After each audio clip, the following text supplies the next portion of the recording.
There's so much absurdity in Govanhill. The first day I got here and I was like, where am I? It's just a different place. And probably not for everybody. We are in Glasgow, that's Govanhill, in the south side of Glasgow, 3 times the size of Dingwall, in a 10th of the space. Govanhill's just made up of so many people who come and go. Yeah, you're together, you're there, but you're not there. People moan about hipsters without realising that's the latest wave of immigration. The equivalent of the East End of London or the Lower East Side of New York on a small scale. It's a good place to hide, right? I'm definitely not going to stay in Govanhill. My parents are definitely, but not me. But I also can understand why their mind is always about leaving. Because it does feel like you're being squashed in, and it feels like a place that doesn't have a lot of respect for the space itself. The tenements haven't changed. The flats were built pretty much to house lots of people, squeezed in and packed into these tiny little rooms. Decisions made on how to accommodate the workers of the time. We're living with that legacy. Now, that's the essence of life, isn't it? Nobody's getting it easier. This has been a really active area, you know. It didn't start, 20 years ago. It started 200 years ago. You can sometimes feel a little bit in Scotland, if you're not following the march of the culture and the main drum, you can feel a little bit hemmed in. Whereas like in Govanhill, I can make my own drum, man. You're in Govanhill because it's the only place you can afford, it's the first flat you rent. What's going to be your contribution? What's your thing? We're here in Govanhill doing us. Still coping with life. Oh, well. How is your mom anyway? How is she doing? Do you follow me on Instagram? I opened this shop in 1974. That was a TV repair shop. There was a key cutting place a couple of doors away from me, and they moved away, and people were coming in to me by mistake. Say, get keys cut. I was turning away a lot of customers. I started key cutting in 1991. I'm a mechanic by trade. I check my machines, see if they're working properly, they're lined properly.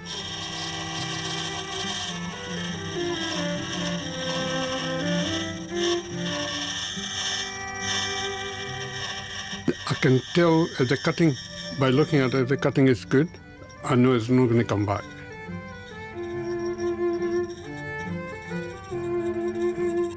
I enjoy it. I enjoy it. Yeah. I enjoy it. This is my second home.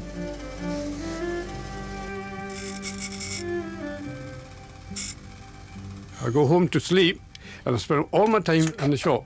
I could retire, I can sit back, but thinking, what am I going to do with my time? I know I'm very fast.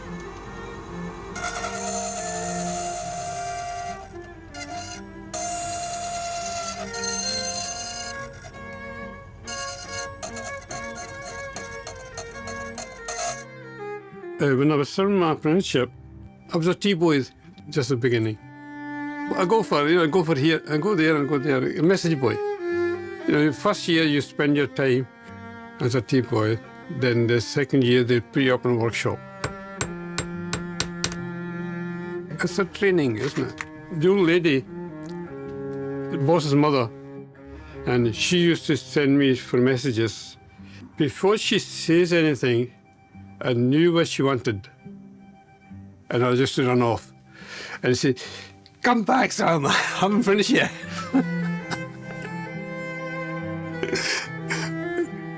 You work, and you got family, you enjoy your family. Working is eating, sleeping, coming to work. That's a routine. You gotta have fun with your family, and you enjoy your work. That's the main thing, to enjoy your work and the family. What else you can ask for? The community, the area, the people, your customers, that's your family. You got to respect that. My family, my children, that's what you leave behind, isn't it? I'm quite happy with that, They're settled. It's a big change. When I came from India to here, it's a change. My son was born here. It's completely different. You know, he doesn't know anything about India.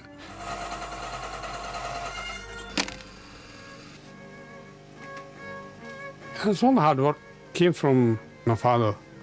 He had when he came in, what did he come with, £3? You know, that was all allowed, you know. It's only £3 allowed. And they built, then he worked and worked. He worked for the family, for the better for the family. From where we were and where we are now, financially, education-wise, obviously there's a big difference. Every day we're getting better and better. My grandchildren are better off as well. We're only stepping up, you know, stepping down, stepping up.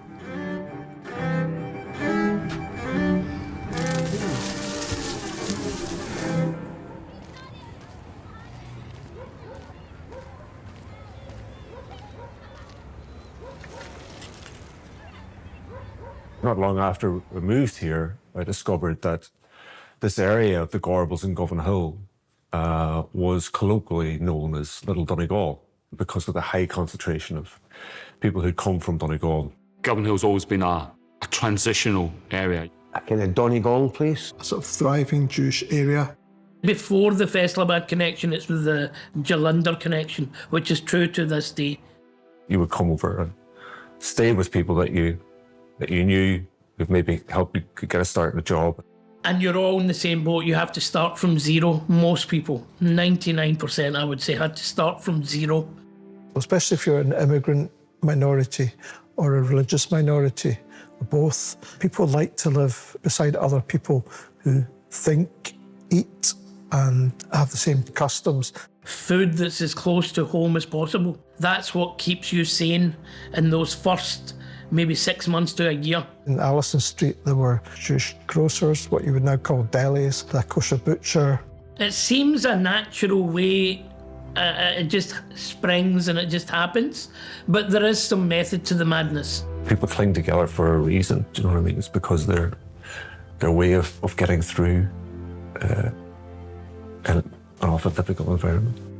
Some landlords in the Gorbals wouldn't let houses to Jewish immigrants. When you start reading the history of the Irish and how they were treated when they arrived in Glasgow, especially from the famine onwards, but before that as well, that the environment was hostile for them, excluded from a lot of skilled work, a lot of public bodies, newspapers, church leaders and so on, you know, condemning them for being feckless and, do you know what I mean, lazy and, you know, sort of disease-ridden, all these sorts of terrible pejorative sort of description of them. I remember an Irish family moving into our close. I was about 7 and the little boy accused me of killing Jesus, but never got beyond that. Talk about Gaelic being spoken in the Gorbals and Govanhill, you know, right up until the 60s and the 70s. Where it makes up a community and how it works. I don't know whether there is a word for community. Mullah is like kind of community. Why do they not have a word for community in my language? They've got about 15 words for shit. Today here in Urdu being spoken on the street, you know, it's the same things, like people would have known each other and so on. I always find that people are a lot more tolerant, I think, in general, because you have to be. You've got language barriers. Whether you're the person that doesn't have English or you're the person that speaks English, to communicate with people, sometimes you have to go out your way to take your time to know people and speak to people. And People who don't judge where you came from around Govanhill, nobody will judge you. I won't say that it's like definite that they won't, but I never experienced it myself.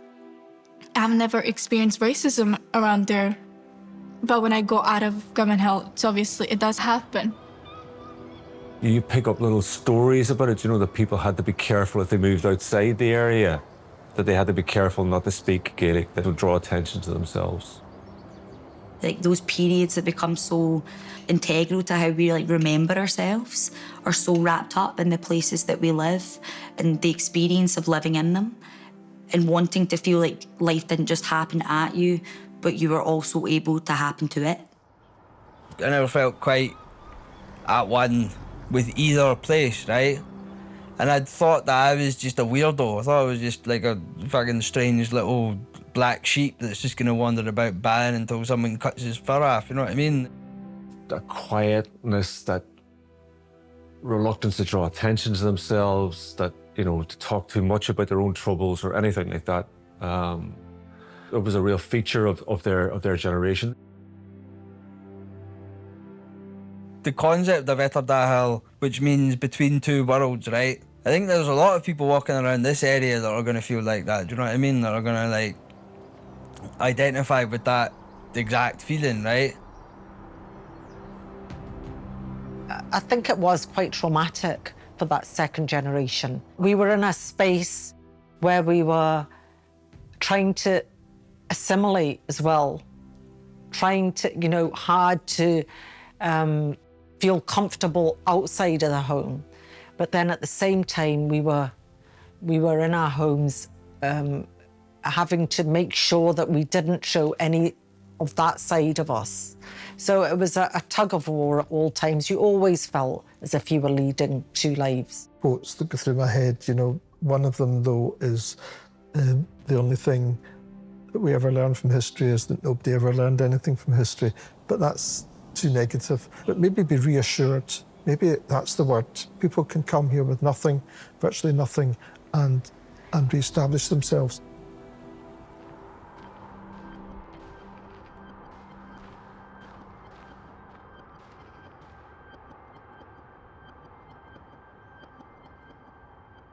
Whenever I went into my mum's purse to get any kind of change or money, she'd always have these little snippets of colourful, vibrant fabrics with different materials, whether it was for the scarves or the shalwars, or she'd always keep it there, and maybe that was her way of staying connected to the shop.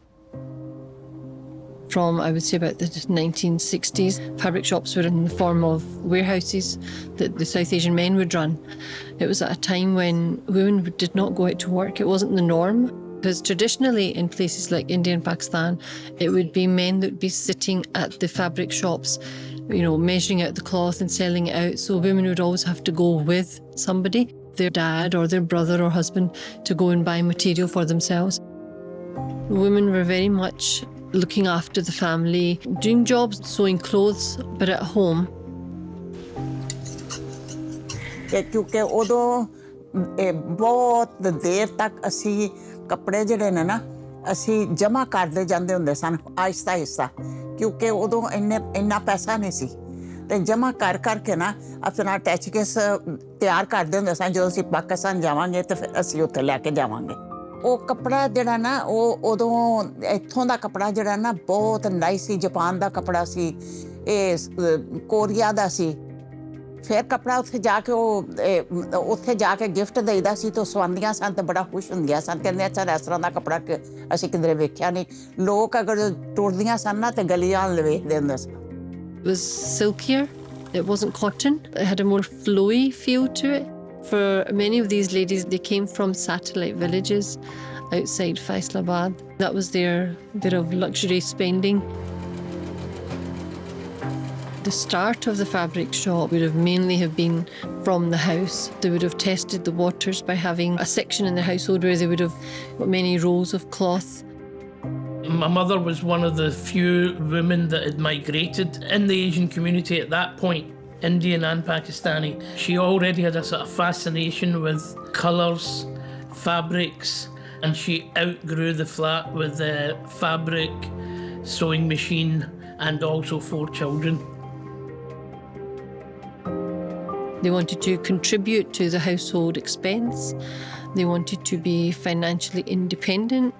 This is quite revolutionary, the women in Scotland, where they owned a place or they were outside in a space that was not their home.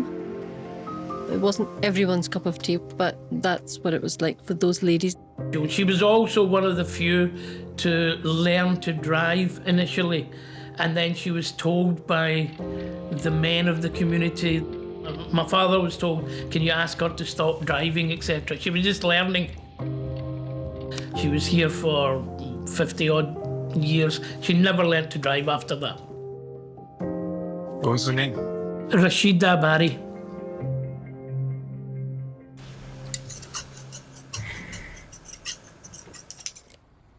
And of course, Auntie Zarina's shop. The way she welcomed her customers and the way she treated them was very attractive. ਕੱਪੜੇ ਵਾਲੀ ਦੁਕਾਨ ਜਿਹੜੀ ਹੈ ਨਾ ਉਹ ਪਹਿਲੋਂ ਤੇ ਜਿਹੜੀ ਹੈਗਾ ਸੀ ਨਾ ਦੁਕਾਨ ਕੱਪੜੇ ਦੀ ਦੁਕਾਨ ਵਾਸਤੇ ਮੇਰਾ ਟੇਸਟ ਸੀ ਉਂਝ ਮੈਂ ਘਬਰਾ ਗਈ ਸਾਂ ਜਦੋਂ ਪਹਿਲੇ ਦਿਨ ਮੈਂ ਖੜੀ ਹੋਈ ਹਾਂ ਤੇ ਮੇਰਾ ਹਿਸਾਬ ਕਿਤਾਬ ਨਹੀਂ ਸੀ ਆਉਂਦਾ ਇੰਨਾ ਇੱਕ ਲੜਕਾ ਆਇਆ ਉਹ ਨਾਈਸ ਸੀ ਉਹ ਆਪਣੀ ਮਾਂ ਵਾਸਤੇ ਸੂਟ ਲੈਣ ਆਇਆ ਤੇ ਮੈਂ ਉਹ ਜਿਹੜਾ ਨਾ ਗਜ਼ ਮੈਨੂੰ ਫੜਨਾ ਨਹੀਂ ਸੀ ਆਉਂਦਾ ਉਹ ਮੇਰੇ ਕੋਲ ਕੱਪੜਾ ਤੇ ਲੈ ਕੇ ਜਾਂਦਾ ਸੀ ਤੇ ਉਹ ਕਹਿੰਦਾ ਕਿ ਆਂਟੀ ਤੁਸੀਂ ਇਹ ਗਜ਼ ਜਿਹੜਾ ਨਾ ਇਹਦੇ ਨਾਲ ਜਿਹੜਾ ਕਾਊਂਟਰ ਇਹਦੇ ਨਾਲ ਫਿਕਸ ਮੈਂ ਤੁਹਾਨੂੰ ਕਰ ਦੇਣਾ ਫਿਰ ਮੇਰੇ ਵਾਸਤੇ ਥੋੜਾ ਕੋਈ ਈਜ਼ੀ ਹੋ ਗਿਆ ਫਿਰ ਆਹਿਸਤਾ ਆਹਿਸਤਾ ਫਿਰ ਮੈਂ ਹਿਸਾਬ ਜਿਹੜਾ ਨਾ ਉਹ ਸਹੀ ਕਰਨ ਲੱਗ ਪਈ ਮੇਰੇ ਕੋਲ ਬਹੁਤ ਦਫਾ ਪਹਿਲੋਂ ਗਲਤੀਆਂ ਹੋਈਆਂ ਸਨ ਤੇ ਇੰਨੇ ਲੋਕ ਇਮਾਨਦਾਰ ਸਨ ਔਰਤਾਂ ਕਿ ਉਹ ਫਿਰ ਮੈਨੂੰ ਪੈਸੇ ਵਾਪਸ ਦੇਣ ਆਉਂਦੀਆਂ ਸਨ And it wasn't just a place where you went and picked up cloth and that was it. It was a space where women could gather and express themselves in their language with other women. It was a meeting place for them to see other women because there was no other space for women in those days. They wanted to meet new people and also just have a chit chat and a blether and just offload, you know. ਉਹ ਤੇਰਾ daddy ਕਹਿੰਦਾ ਹੁੰਦਾ ਸੀ ਕਿ ਇਹ ਸਮਝਦੇ ਨੇ ਕੱਪੜਿਆਂ ਦੀ ਦੁਕਾਨ ਤੇ ਆਈਆਂ ਵਾ ਅਸੀਂ ਪਾਰਕ 'ਚ ਜਾ ਕੇ ਬੈਠੀਆਂ ਇੰਨਾ ਇੰਜੋਏ ਕਰਦੀਆਂ ਸੀ community We would go to the fabric shop all the time. We helped out all the time. Once my mum went off to Pakistan and me and my sister ran the shop over the summer. Even at 14, 15, we were running the shop and trying to sell fabric. It was a big part of our lives. We were so well known. We were Zarina's daughters. And it was a very small community. We couldn't step out of line, you know, because we were just always worried that we would get seen. So even, you know, if we even walked through Queen's Park, we were looking over our shoulders. We would see auntie and uncle who'll relay it back to my mum. That was the negative side. The positive side was very much being immersed in our culture and the women. As we, as second generation women at that time, did not have role models. We didn't have the books we were reading, we didn't have it on TV, the teachers, nothing. First-hand impact for us were the women that came into the shop. But some were really resilient, fighters, funny characters, see different aspects of being female. ਇਹ ਔਰਤਾਂ ਜਿਹੜੀਆਂ ਨੇ ਨਾ ਉਹ ਮਤਲਬ ਥੋੜੇ ਥੋੜੇ ਪੈਸੇ ਇਕੱਠੇ ਕਰਦੀਆਂ ਸਨ ਤੇ ਫਿਰ ਮੈਂ ਕਿਹਾ ਤੁਸੀਂ ਥੋੜੇ ਥੋੜੇ ਪੈਸੇ ਕਰਕੇ ਤੇ ਮੇਰੇ ਕੋਲ ਉਧਾਰ ਲੈ ਜਾਂਦੀਆਂ ਜੇ ਫਿਰ ਆਹਿਸਤਾ ਆਹਿਸਤਾ ਦਿੰਦੀਆਂ ਜੇ ਤੁਸੀਂ ਕਮੇਟੀ ਪਾ ਲਓ Many people would have started off their businesses because of these shops, because of the committees that they were involved in, being able to make down payments for a second shop or for a house or for a car or a wedding. And at the same time, many matches would have been made. People would have got married through the blessings and the help of the elderly community that visited these shops. In that first generation of women did not have any services. They did not have the language. They did not have anybody paying any attention to them. They were totally marginalised. These women were capable of so much more. She was a very successful businesswoman. She's got so many skills, you know, but there wasn't a way of her bringing them into the society as a whole apart from business. Zarina Begum. नाश्ता वैसे मैं porridge खानी है हर रोज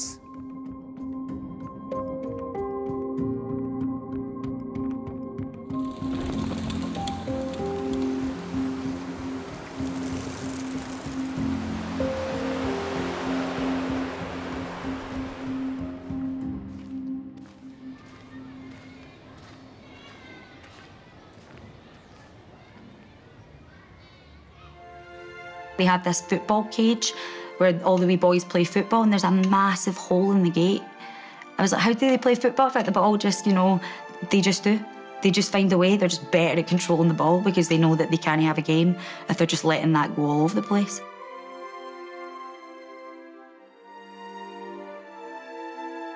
almost seems like a resourcefulness that the community has.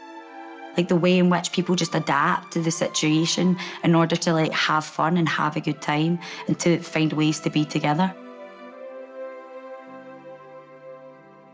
They manage to work around the lack and then they make it somehow feel bountiful in a weird way. The nature of being working class often is that as long as, you know, you're being productive, it doesn't really matter the conditions in which you're expected to live. Like, it's surprising that it doesn't kill their spirit. It's surprising in a good way that there is still hope and there is still a challenge to that. If it's not a chorus of those voices, you're just not listened to. You just can't speak loudly enough.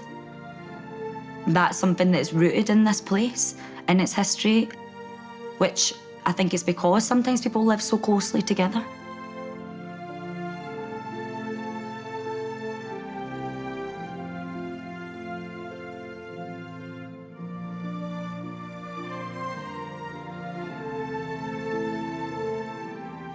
Some people, they have no choice. There is no getting too tired. There's only, you know, again, again, again. Like, survive, survive, survive. Burnout is a real thing. Well, you got to go and find your fire. Go pick up some coal.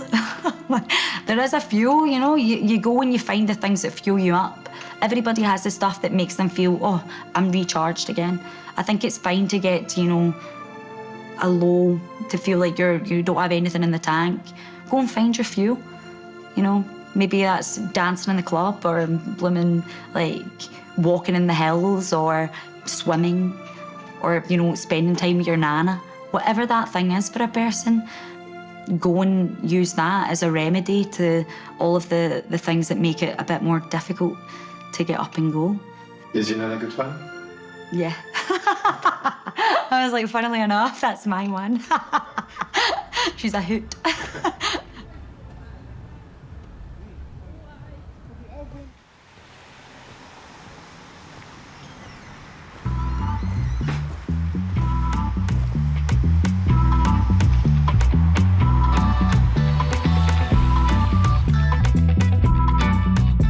This one is the odd one, yeah? It's February, it's a bit mild just now. Many years ago, when my daughter was born, she was born in February, it was super cold again. Very, very cold. I remember going to the royal infirmary, going to have my baby. It was wet, cold, snowy. I was just walking, you know how the royal infirmary is up the hill. I'm just walking up the hill, I'm in pain, I'm all that. I'm falling down, my bum on the floor, all muddy, I get up. I lost my shoes in the process. By the time I get to the lower ward, I have no shoes. Like, forget about it. I was just walking with no shoes. It was so cold. But now February is cold. Like, this month is cold, but not that much. Do you know what I mean? Yeah. How's your family? They're doing well. I miss my baby boy, though. I've been working so hard. I miss all my children, but I miss the youngest. He's so busy. I'm so busy, we don't get time to catch up. He tells me about football all the time. Come and ask, do you know this footballer, so-and-so? And I'm like, I don't know him. Oh, Mum, how do you not know him? Darling, do you know anything about braids? Just leave me alone. Yeah. And then he'll laugh so much, he'll smile when he finds out I don't know anything about football, as he thinks it's funny. I'm like, no, I'm not into football. He's loving it. They're doing fine, hard going, but they're doing fine. But you know, Leila, after a few years, I'll go back to my country. I'll go back to Africa. When they're all grown, oh, I will. I will. When they're all grown up, I'll go back to Africa. Don't know, what will I be doing here in this country? I love it to bits, but what will I be doing? What would you want to do here? I don't know. What do old folks do in this country? Play golf. Oh, no, I have never played golf in my life, so that won't work. What else, Leila? Play golf, go to the bingo. I would love that. Me and my wig going to the bingo, no teeth. And then, you know, the funny thing is, you know, see, when you get old, you revert back to being child. So imagine me in a bingo, I've forgotten how English is, how we speak English, then I'm talking Swahili in the bingo. I don't know. I would love to go back, but I don't know then. It's a debate me and my friends are going on through quite a lot. Will we go back? Will we stay? Will we go back? Will we stay? Because this is the thinking, right? We don't want to be old here. We want to go back home and just, But then we've been away for so long. How are we going to go? It's the Govanhill story again. You go there, you're a foreigner, really. It's your country, but you're a foreigner. Because you've been away for that long. You've lost all the connection. So, will we go back? I don't know. And we stay here? I mean, I don't know. But then you think, okay, we're the first generation of us, right? If we go back, what about our grandkids? They'll have no grandma, granddad because we've gone back.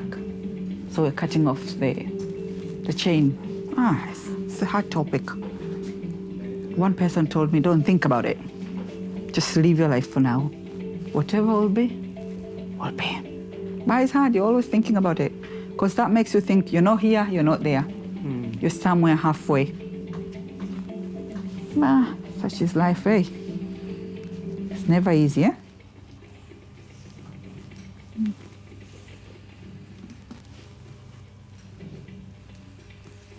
We've talked quite a lot, eh? Went for a quiet mode for a bit. No, I guess just thinking about what you said. It's a difficult one, going back home. Because you want to, but then I'm actually from here, because I've been here. Came here when I was younger, or I lived all my life here. So where's home? Where's home for you?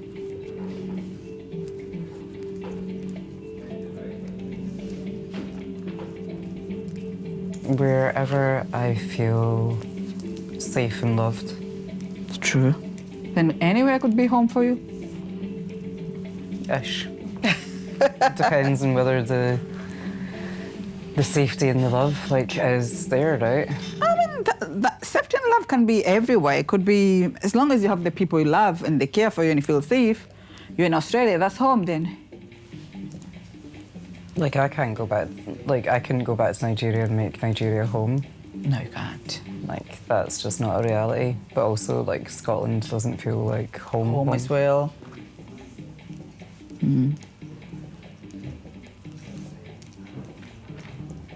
I actually feel at home here. But the funny thing is, when I go to Africa, sometimes I also feel at home there, but only temporarily, because all my doings, all my dealings are here. So, I mean, you do feel you're home. It's a very weird feeling, you're home. Because you know the lingo, you know the food, you know the culture, you know the people. But your ties, your connections, your life is not there. So then you become a visitor in your own home.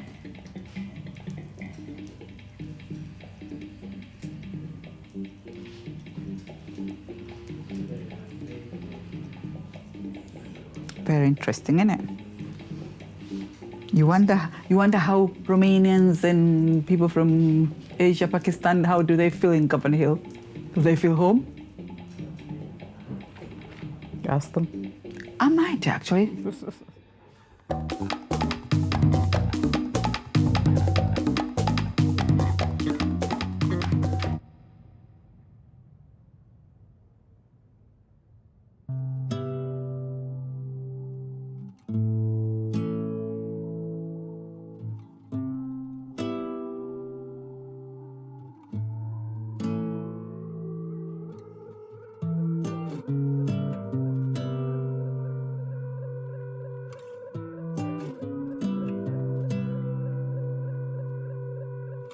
Right. An Australian spinster. Okay? Yeah. And she's 45-year-old, she decides to get married. And she wants somebody like her as a virgin and all the rest of it. So she spends nearly a year on dating sites, going around places, trying to meet people, and she can't get a man who's had no experience with women. That's what she's looking for. Everybody else is divorced or been all over it. Then eventually she gets a guy out in the outback, a policeman, who works out in the outback, and he says, listen, I was born out here. He says, the problem I have is, as soon as the girls are old enough, they just go straight to the city. He says, so I'm like you, I'm been on my own and I've never been with it. He says, fine. So they get together and they're getting on okay. And they decide, right, we'll get married. So they get married. And that afternoon, they go back to the hotel. And they're in the bedroom, and she says, right, I'll go and sleep until something a wee bit more comfortable. And he says, right, I'll do exactly the same. So she goes away. 10 minutes later, she comes out with a negligee on. And he's standing in the room naked. And he's pushed all the furniture against the wall. He's even upended the bed against the wall. And she says, what's going on here? He said, well, you know I told you I've had no experience with women. But if it's anything like a kangaroo, I'm going to need all the space I can get.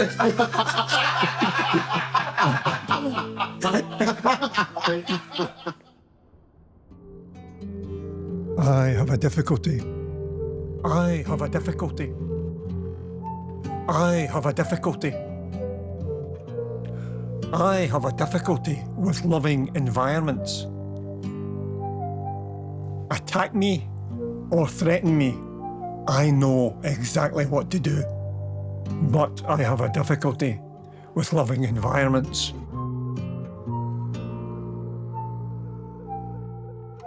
Put a piece of paper between us, and I will write the secrets of my soul upon its safe surface, and you can read them. But embrace me with your warmth, and I embarrass.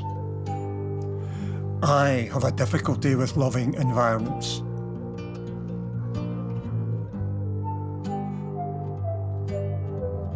I'm fine with sexual passion, physical affection.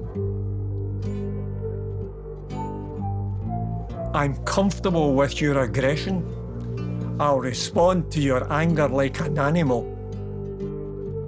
Your indifference matters little to me. But stroke me with your love. Crack my scarred heart with your kindness. Care for me though I do not deserve it, and I will drown in a river of tears. Do not do this thing. I am yet too weak. I have a difficulty with loving environments.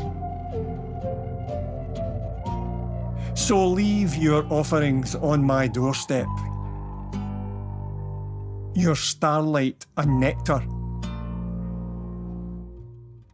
And when you're gone, I'll take them inside, where it's safe.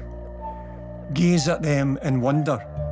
Sip them in small, manageable draughts.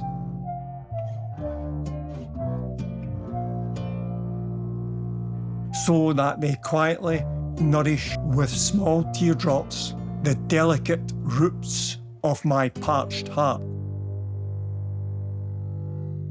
which was gifted to me in the hope that one day I will accept your gifts without the intermediary of paper, face to face, like a man with a difficulty dissolved.